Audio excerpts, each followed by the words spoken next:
Thank you very much. Well, as you see, we've got some minor brands here that aren't going to be very influential in the future, Facebook, Amazon, and Vice. So we've got some extraordinary knowledge and insight on the stage today, and my job is to try and extract that.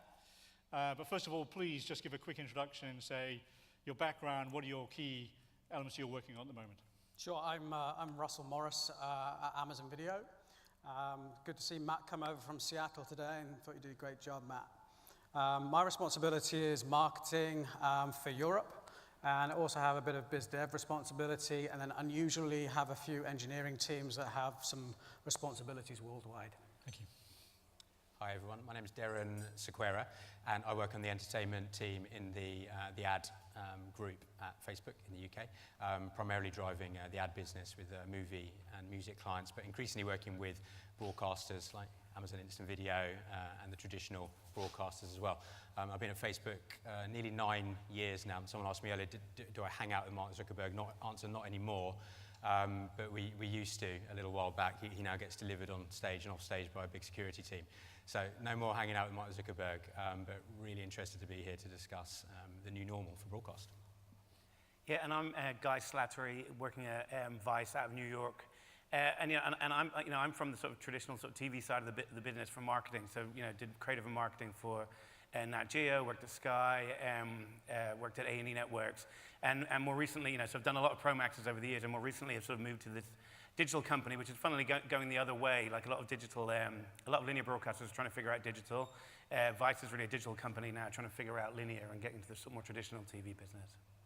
Thank you. And I'm Andrew Hawken. I'm the CEO of a new VR content startup. I've just left Sky after 10 years. Before that, I was at the BBC and Microsoft.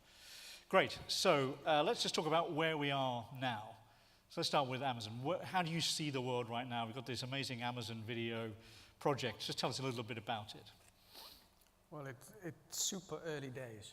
Matt mentioned earlier that we have an entrenched concept at Amazon, which is it's still day one. And what that means is that you can beat your targets by 100%, and no one wants to talk about that. It's like, and what did you learn from that? It's still day one. Or you can miss your targets by 50%, and the same applies. No one cares about the end result in the short term. The focus is what are you doing to plant the seeds for the future and think longer term. So when Amazon overall thinks that way, when you've got a market and a business like ours, which in the UK and in Germany is just kind of 2.5 years old, it's like minute one. But we are just planting the seeds. So we talked earlier, for those people that have been here all day, about some of the confusion about where the market's going and this sense of new normal. And the reality is there's always been ambiguity. And it's just, you need to think about how you deal with that ambiguity. And we have a belief that you lean into that. Just embrace it. Because sometimes if you push that ambiguity out to the longer term, it doesn't feel quite so frightening. So there are some things that are going to play out that are pretty undeniable. If you ask a simple question, which is this market going to go more or less digital? I bet that most people will say it's going to go more digital. So if you then look out to that and embrace it, what does that mean? Well, what that means is that you want to have more control of your logistics from a digital platform perspective, and it would be super helpful if you built out a cloud service. If you believe that selection is a problem unless you're able to curate it, well, getting hold of the data such that you can understand what customers are looking for and curate that at least as well, if not better than your competitor set, well, you want to get hold of data through other services that you may have access to enable you to do that. So, of course, at Amazon, we're lucky in that we have access to what people are buying on DVD and Blu-ray. We can see what people are buying in other retail categories and determine if they've just had a baby or if something else has gone in their life. But we also have access to IMDb, so the biggest movie database out there on the planet, and we use that data to try and present our content in a more personalized way than would be possible otherwise. And Guy, you're making a slightly counterintuitive, some might say. You're a big digital property, great history, and now you're moving into linear TV. What's the thinking there? Well, I think the thinking is Vice is a content company, and I probably actually had more in common. It's a digital native content company, but probably has more in common with you know, the BBC and National Geographic and companies like that than it does within these guys, because, you know, at the end of the day, it's a content company, and television, linear television, even though it's fragmenting and has its challenges, it's still the dominant form of content consumption for you know, most people. And so Vice, you know, in getting into that, you know, we have our own network. We also have a daily news show on HBO in the US. It's really about becoming a content company and sort of being, being on all platforms. Yeah. You know, and I think, you know, that's, you know, where are things now. I think it's interesting that, you know, you've got these two guys on stage at a conference like this. I think that's what's really changed over the past couple of years, where you have these big Silicon Valley companies, basically Amazon. You know, it's what there's a professor from NYU called Scott Galloway. He calls them the 4 horsemen of the apocalypse. Basically, it's, you know, it's Amazon, it's Facebook, it's Google, and Apple. They're the 4 biggest companies in the world. They're now getting into the content business, and that's the big difference for the traditional content players. Darren, do you see yourself in the content business? So I think right now we're in the content discovery business. So we've run a number of pieces of research recently, just looking at what our audience is experiencing, and over 70% said that they're overwhelmed by the wealth of entertainment choice, not least of all from 2 friends here sitting up on the stage with me. And you know, 55% of young audiences, 18 to 34s, are saying that the primary point of discovery for new entertainment content is online. So, and you know, that very much goes to the point we spoke about earlier. So we see, so there's a challenge and an opportunity there. We see newsfeed on Facebook, Instagram, but not just, you know, with our apps and services, but with other services that are out there, as being the primary way to discover content that's important for audiences. And from our own point of view, through the lens of your friends and family.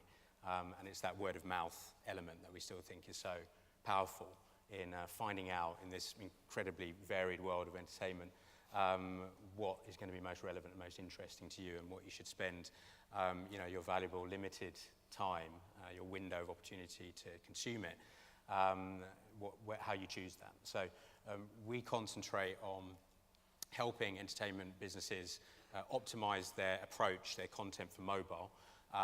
With the best will in the world and with all the data that's out there, we're still seeing a very, you know, cinematic, a televisual approach to what is in essence, a much smaller screen, but a much more intensive experience when you're looking and working with your mobile. You're not really taking anything else in, you're just looking at your mobile.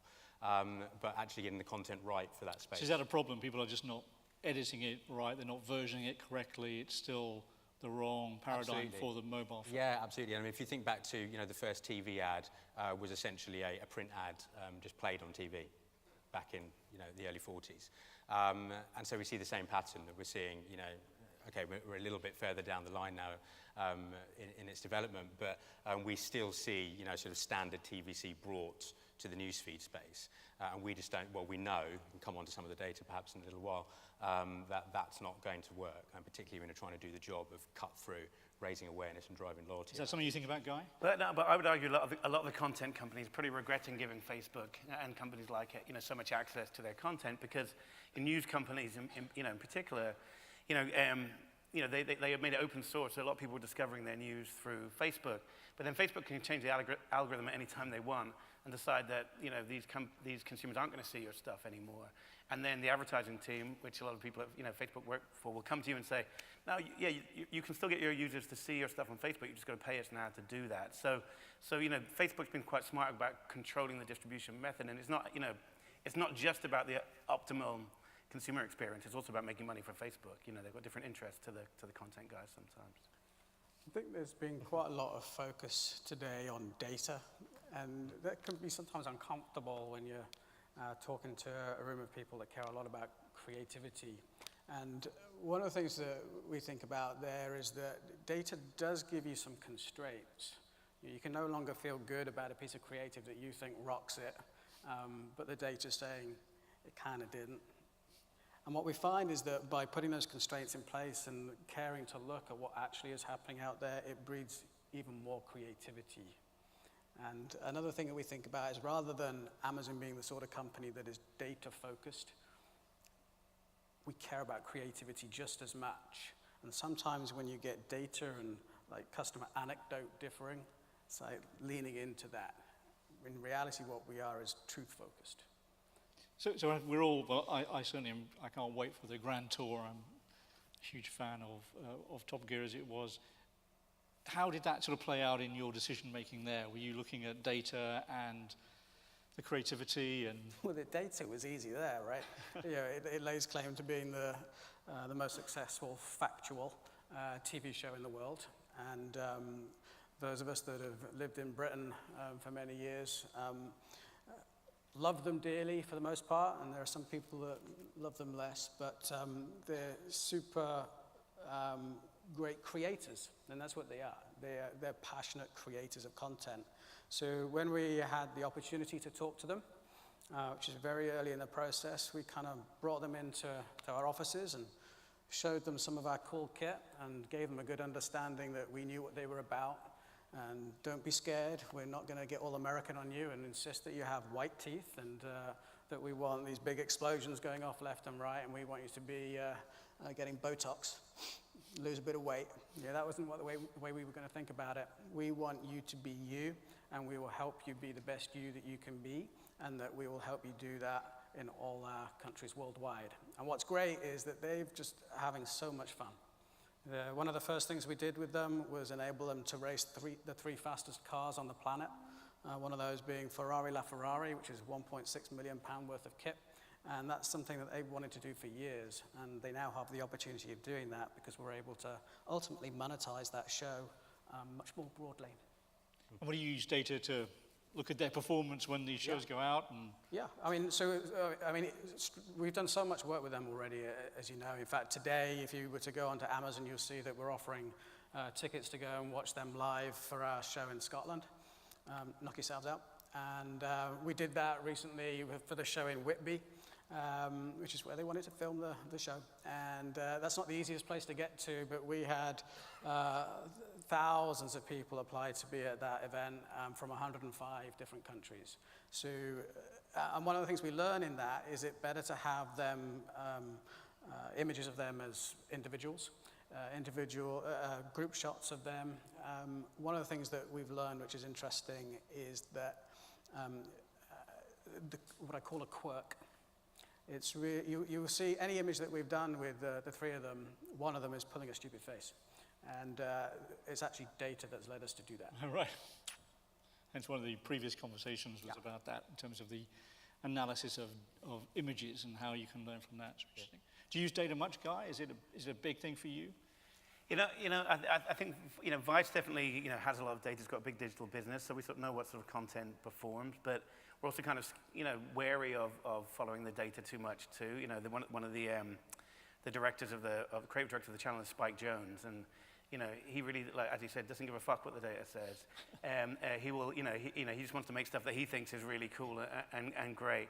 And then we find out if it works. And I think, I don't think much has changed in that, everyone has their hunches, but I think in the content business, whether it's movies, music or TV, it's always been about experimenting. It's always been about trying stuff out, and it's essentially a failure business. Most things don't work.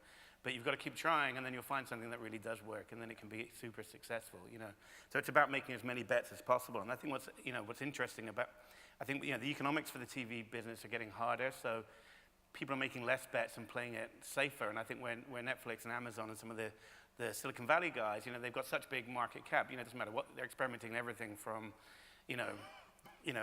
drones delivering stuff, but also, from a content point of view, I think they can make bigger bets because, a big bet for them is nothing. A few $1 billion on an initiative that doesn't work is nothing for some of these big guys. Whereas, for the more traditional content players, they make one of those bets and it doesn't work, it can put them out of business. Yeah. How global or UK specific do you have to be in this? Is it that Amazon thinks globally and Facebook thinks globally? It's just all the same, or are there real specific market dynamics you have to think about, Darren?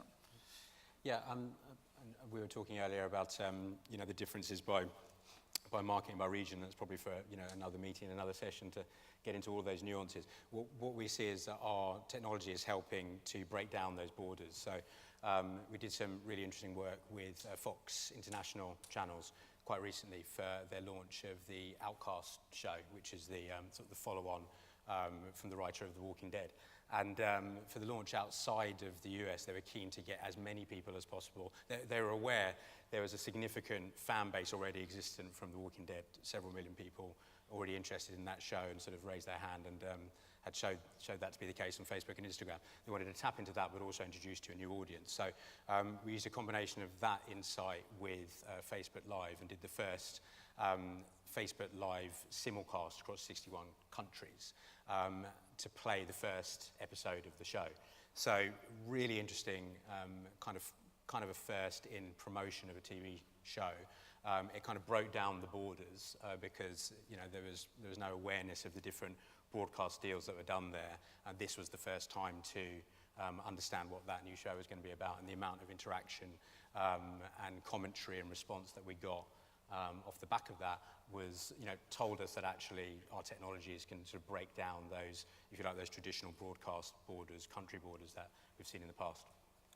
Yeah, I think from Amazon's perspective, we would like to see content work equally well around the world. That would make our life a lot easier. And there is certain content that does perform pretty equally around the world. One of the things that we see where that doesn't play out, interestingly, is comedy. There's very different comedy across Europe, never mind America to the UK. And there's a number of our original shows that have done particularly well in the States that haven't quite resonated in the same way for that reason here in the UK. Outside of that, there are some legal requirements to do something different. So our show, Man in the High Castle, for those of you that haven't seen that show, Ridley Scott produced show based on a book by the same name, where World War II goes on to the 1950s and ends up going the other way. And so America's split between the Germans and Japanese, and there's a great quality show, but we're quite provocative in our advertising. So we have an image of the Statue of Liberty where she's not holding a torch.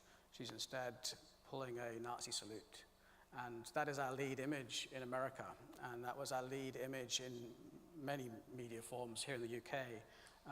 We did not go that far in Germany. And the use of the swastika, it's illegal to use that in advertising in Germany. So there are some requirements to change there. But outside of that, we care about originals. Unlike some of our competitors, we don't just distribute other people's shows. We do that, and we're proud to do that. Things like Mr. Robot, Vikings, Outlander, Lucifer, Preacher here in the UK. We don't make those shows, but we have exclusive rights to those here in the UK and also in Germany. But we also have had the audacity in the little time we've been around to think we can have a go at becoming a studio as well. Man in the High Castle is exclusively produced with us. Crisis in Six Scenes is the first TV show made by Woody Allen exclusively with us, and so it goes the Grand Tour exclusively with us. But we have now gone a step further, which is beyond looking for shows that will go worldwide. We are now making the first ever streaming original in Germany. We are making original shows in Japan, and we will go beyond that. Wow. And Guy, what's your kind of approach in terms of Viceland in UK commissions versus global commissions? Does it all just go straight across because of the brand, or do you need specific? I think we believe in some local content, but like our experience is that we cater for younger audiences, and the younger audiences we feel are much more globally minded than the older audiences. So I think compared to other places that I've worked, the content itself doesn't really feel like it's necessarily US, or even if it's produced in the US. And conversely, the content produced in London plays really well in the US for our audiences. So, obviously there are some local differences, but I think really for a brand like Vice, just its point of view on the world and the audience it's sort of pointing to, it feels that the same story should be able to be told, everywhere. So you will have a mix between UK and we produce we produce content in lots of our regional offices. So we have big offices in LA, New York, London, Australia, Canada, but all that content appears on all the channels. So the US channel, I would say 30% of the content is made outside the US, which I think is quite different from a lot of global brands. So let's just move kind of to the future a bit. So if you kind of think out, I know this is internet time and all that stuff, you think out 3-5 years, what are the kind of key trends that you think will really determine the way content is consumed in the future? What are the things that really occupy you guys? Darren. Yeah, so we were talking about it beforehand. We tend not to think in years, certainly in sort of the day-to-day at Facebook, because the business and the audience and the behaviour is just moving so fast that it tends to be more lead time of sort of months. But if I think about the sort of short to medium term sort of biggest development, I think we're going to see already to a certain extent very much around messenger services. So we're definitely seeing time spent and attention sort of moving over to messenger services to a certain degree. You've got Messenger, WhatsApp, both with 1 billion people using the service regularly. And up until now, a pretty simplistic text and sort of photo-based type of experience. And so for the broadcast environment, then there's two key areas where that's going to develop quite quickly. One is sort of around awareness driving, and there's a number of different interesting kind of tools and narrative devices that you can use, not least of all messenger bots, for example, to bring people in. What's the take-up of that been? Are you seeing a lot of content companies? 30,000 already out there. So, it's a kind of live API that can be built upon. And it's always the case with these new launches. It's a little bit kind of Wild West at the moment, and we're now trying to sort of work out what's going to be most compelling. But there's definitely a sort of narrative characterization, sort of creative job that can do. And then there's also, a number of different things that Messenger can do, but for this audience here, I think the other thing to think about is, is customer, consumer services, and particularly when it comes to, different streaming services or your relationship with Sky and the apps that are already out there. 54% of our audiences tell us that they're more likely to buy a product or buy into a brand if they can have a direct conversation with that brand. So Messenger absolutely facilitates that. And so you could imagine, and I'm pretty sure Sky are probably working on it right now, that porting that app experience where you can pick a show and record it into a conversational one, which where the bot on the other side, knows your interests and the different shows that, that you like to watch and can surface those up before you then sort of, trigger a recording. It's those types of more personal, casual conversations between brand, streaming service, broadcaster, and audience that I think are going to sort of drive greater loyalty and affiliation with those shows. Is that something you're interested in, the chatbots and?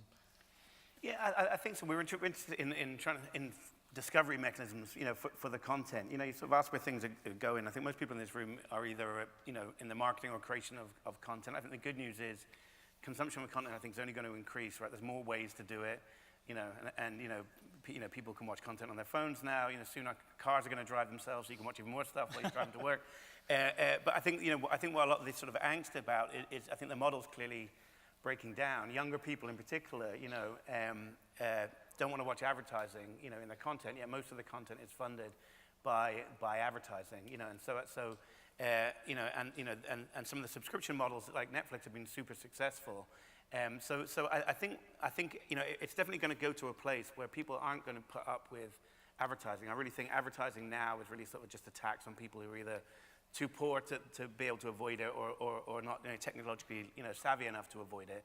And I think most people would be willing to pay a small amount to watch the content. There's some math being done. If you watch some of these big shows, like let's say in America, like The Walking Dead, and I watch that show, I'm probably worth in terms of the advertising dollars 50p to AMC who watch the show. I'd definitely pay 50p to watch that show without ads, and so I think you're seeing some of the tech companies like Spotify and some of these other companies that have a premium service where you can avoid ads and advertiser-funded service which is free. And I think that the entertainment companies have to try and figure that out and get to a place where to watch a show on live television you don't have to sit through 13 minutes of ads just to watch an hour-long show, because people are clearly showing they don't want to do it. And the younger you are, the less likely you are to do it, and that's only going to increase. So that's where we're going. It's just how we get there. It's going to be the tricky bit. And do you think the streaming services become the new mainstream? Do they take over from BBC and ITV? Is that where you see that? Well, or those companies start their own streaming services and figure out ways to pay for themselves. BBC is a little bit a different model, but I think most big brands are trying to figure out, content brands, trying to figure out how to get direct to consumer. At the moment, the model sort of works where Sky or the cable companies will pay you money for the distribution, but there's lots of other distributors coming into the fold, but eventually I think it's been to have that direct line to the consumer with the content. It's going to be the way content has to be consumed, and that's clearly what Amazon are betting on, what Netflix are betting on. I think Apple are going to start betting on it. That's definitely the way it's going to go. I think I think the industry is going to get more globalized. Timing on that, who knows? But yeah, sure, the sort of players that are coming in the market and some of the plays that are already evident out there is that's a likely scenario. And if you, again, embrace that future, I think this idea of this, that I think Dean was referencing earlier, that there's too much selection, the world is a mess. Well, sure, if it's done badly, but I think customers will be looking for more selection. And if the industry gets more globalized, you will need more selection.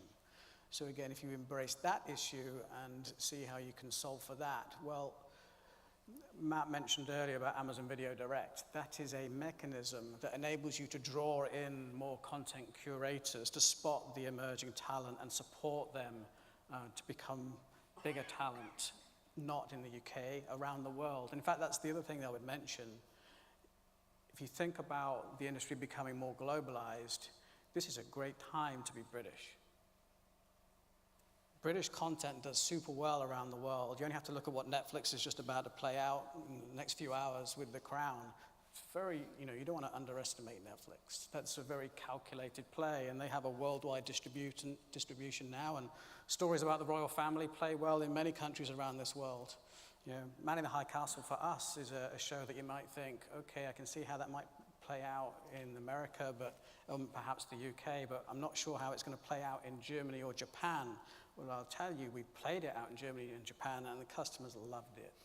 So you're looking for content that's high quality, but also has global appeal. And so how can you discover new talent, I suppose? So you've got big brands, but you've talked about news directors. How do you find the new people and use the data? Two big things right now. So I won't go over the ground that Matt mentioned there, which is basically building a platform. He made brief reference to Kindle self-publishing, perhaps a bit of an undersell. So Kindle self-publishing has been around a few years, but at that time, there were 1 million manuscripts that would be going around the publishers in London alone. And you had about 1 in 10,000 chance of being published. And there was a high likelihood you had to pay to be published. By building a platform that enabled you to have your script that you maybe otherwise had in a drawer available on Amazon within 48 hours for anyone to sell, such that you got paid for every book that got bought. And then we'd support you with advertising. That has grown so incredibly. Ebooks overtook physical books within 4 years. There was reference to the sort of content that has done well in the early days, but the example I like to give is Shades of Grey.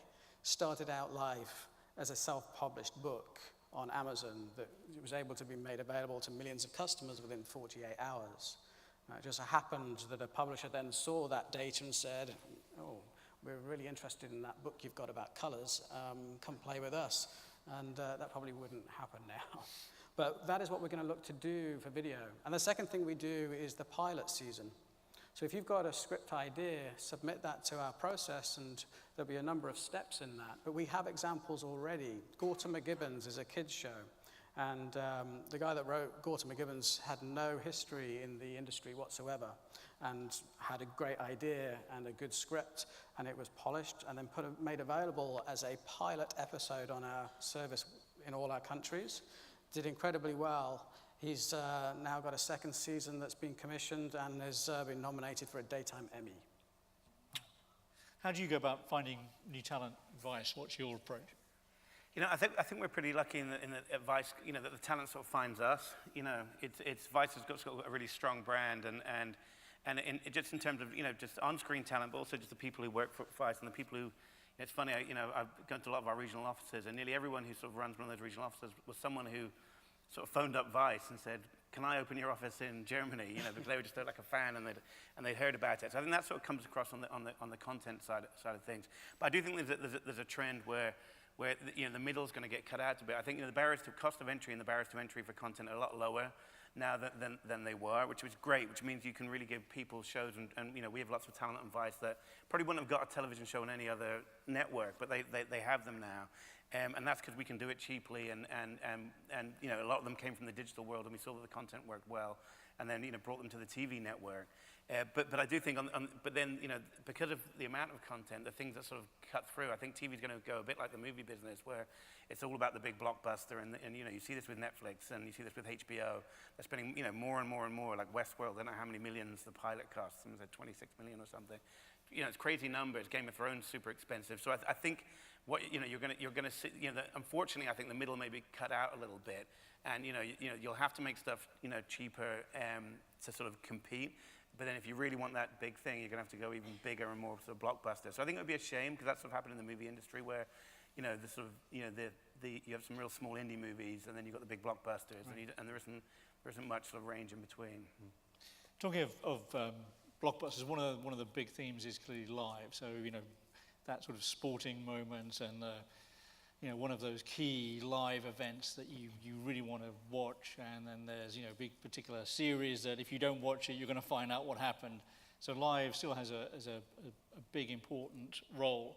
So Facebook Live, how important is that to you, and where do you see that going? Yeah, incredibly important for us. I mean, we've managed to drive daily video viewing from 2 billion to 4 billion, so past that already now, in under a year. A big part of that is two aspects of that. One is live, the other is suggested videos, which is that, you know, wanting to give people more video content when they are in the mind state to go deeper and watch more video. In feeds, that's kind of very rapid fire. Suggested videos is where they've decided to, you know, stop and listen, probably turn sound on and experience more video. So it's those two that have been driving that video consumption. And live is crazy. I mean, on the subject of sort of the way that we work, and we sort of put products out there and kind of test and iterate them and move quite quickly, I think it's probably fair to say that the growth of live, you know, may even surprise some of the people within our business. 400% growth since May. And some interesting, you know, stats. So people will spend 3 times more time on average watching live versus standard video. And whereas actually we're seeing just reach being important, and engagement, likes, comments, shares becoming less important to business outcomes for entertainment companies or any other brands, for live we see 10 times more propensity to like and comment that particular type of content, because there's this immediacy to the interaction. We're not the only people doing it. Snapchat or Snap, Twitter, of course, you know, doing it. Lots of the other services out there are tapping into that insight. I think Mary Meeker spoke about it. She even had a slide in her mega 250-page report, which shows these, you know, the rapid acceleration of live, particularly amongst young audiences. So it's definitely a sort of behaviour that we're seeing. So coming from a rolling 24-hour news background for a long time, there were definitely ethical issues that we would struggle with. You know, what if you're going to broadcast something and someone puts themselves in danger, or something terrible happens that you don't want to, you know, subject your audience to. Now, this is obviously very different because it's largely consumers doing this. Is that something you care about, worry about? Yeah, I mean, we absolutely care about it. I mean, not specifically on live, but related to the policy. Some people might have seen the launch of the new Trainspotting 2 trailer today. You know, and that, as with several of the movie trailers, quite often, you know, has some quite contentious content in it. We have policy teams that look at it very closely. We have, you know, part of our algorithm that looks at negative feedback related to content. So we've got to sort of strike that balance between, yes, some negative content is important to see. You know, if something terrible is happening in the world, we believe that connection to that, allowing more audiences to see that content and understand it and support those people that are in difficulty, is an important thing. And there's obviously often a very fine line between that and content that is, you know, specifically uploaded to distress, upset, or, you know, or be hateful or racist. So, we walk a fine line. We have a large team that looks at it, automated systems that look at it. But, you know, we're a platform, not a website or a channel. So we do look to our audiences to feedback and, you know, and help us ensure that the right content, you know, lands in the newsfeed. But I think live is fascinating. I think it's just such a you know, innate human thing to want to watch something and not know what's going to happen. I think people are so used to stuff being pre-packaged and sort of sold to them that, you know, and I think, you know, so Facebook sort of cracked. We learned it in a really sort of silly example in on Viceland. It was one of our first few weeks, and we decided to go do a live show from a big concert called Governors Board in the US. And we thought, oh, this is super easy. We're just going to have to intro this thing, a couple of minutes, and then the band comes on.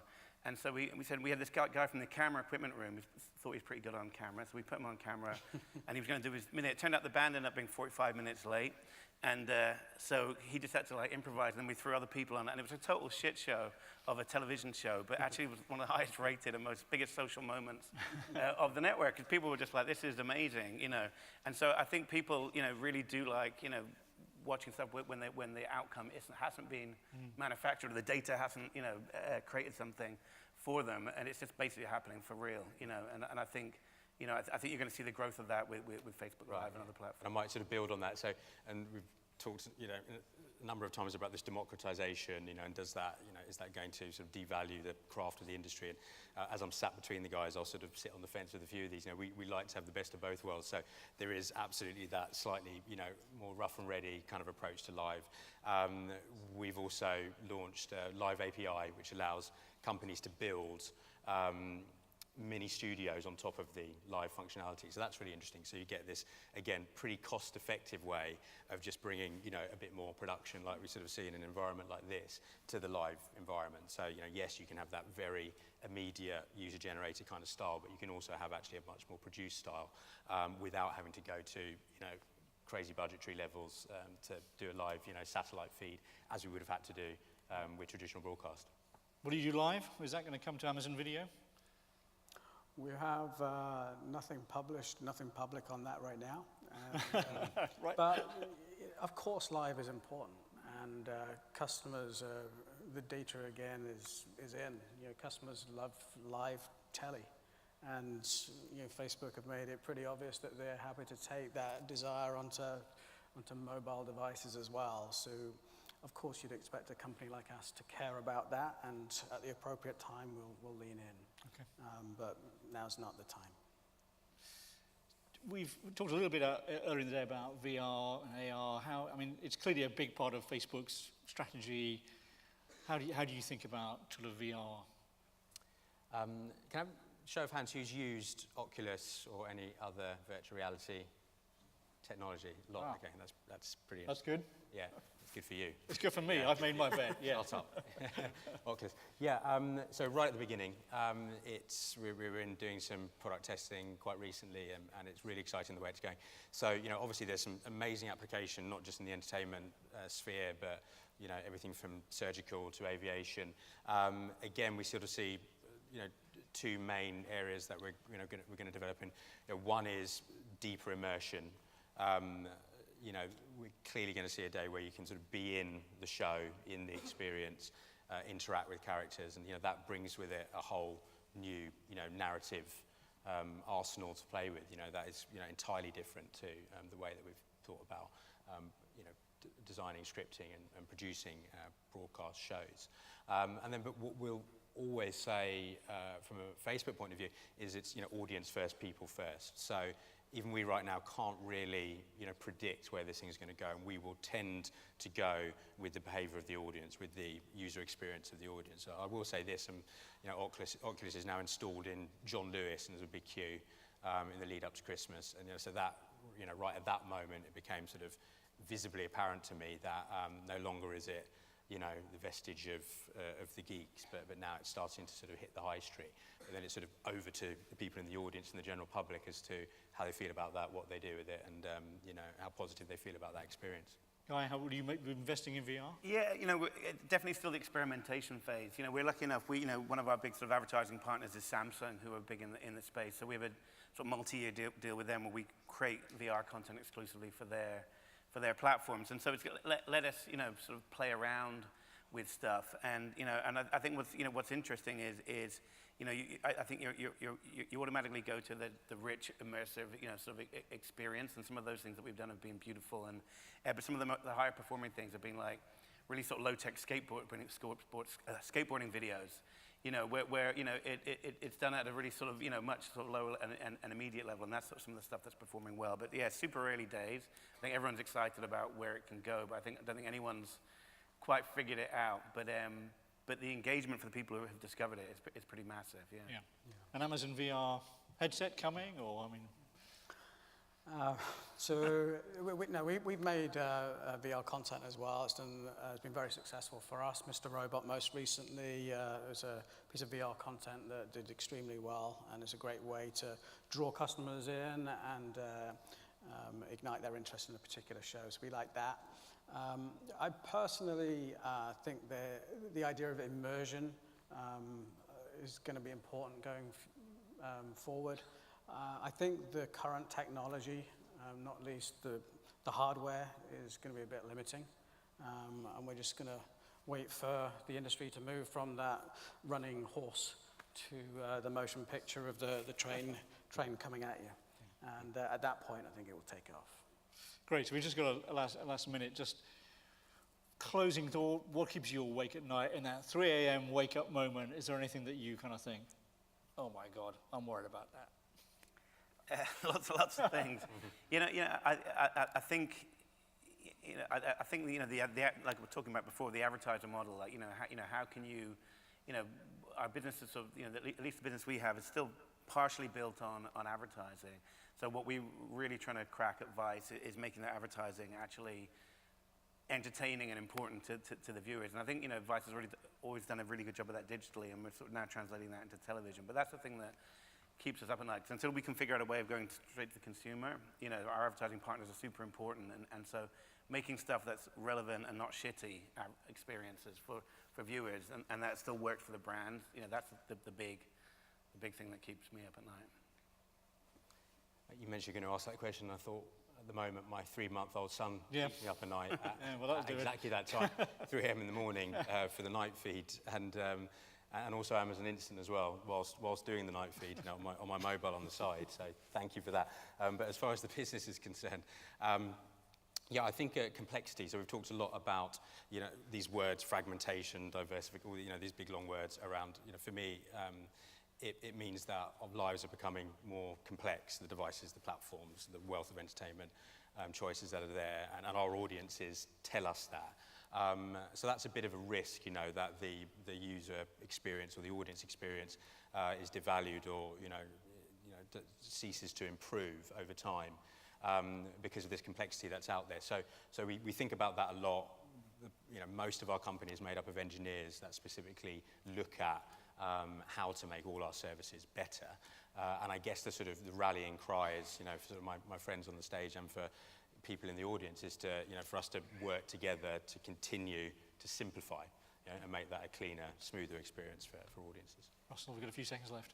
Okay, we're all in. This is an expensive game and we're here for the long term. And so the thing that keeps me awake up at night is that I have, alongside many talented people in the business, a big responsibility to do what's right. And that leads to a bit of tension here and there. And all I do in that situation is just push this out to what's our goal in the longer term. And by doing that, some of the short-term pains feel a bit less important. And that long-term problem just looks small enough that I can put my hands around it. Very cool. Great. Well, thank you very much. That's been a great conversation. Really thank you for your time. Thank you. Thank you.